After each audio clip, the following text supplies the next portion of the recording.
I guess I have to talk about the Superbowl of international security. Yeah, two major events are taking place just within days of each other. And while many are disappointed that Taylor's boyfriend didn't propose after his team that's not in the state of Kansas won the Super Bowl, others are going to be just as disappointed at the proposals coming out of the Munich Security Conference. They tend to be real serious.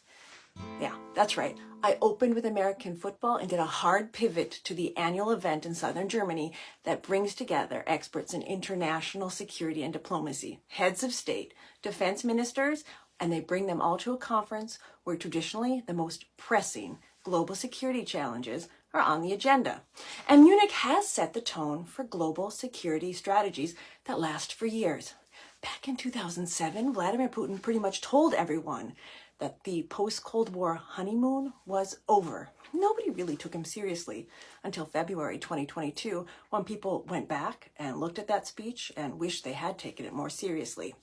Like the Super Bowl, there's always big headliners at Munich. I mean, they don't call Kamala Harris the Taylor Swift of politics. Well, that's it. They don't call her that.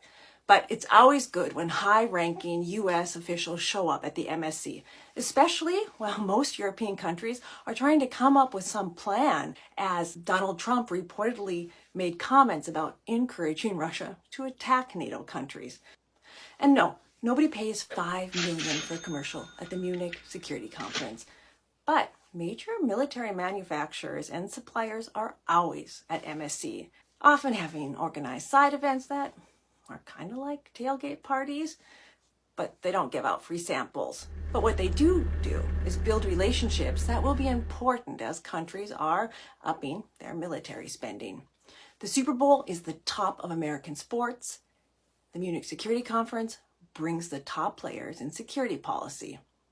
And for everyone that wants to do their own research, I suggest watching what happens at the MSC. And if you're interested in what political scientists do, they're also at work at the Munich Security Conference, fact-checking, creating context, supporting state leaders, and looking at possible trends and patterns. I'm Dr. K, and they don't call me the Taylor Swift of political science. No, they don't either.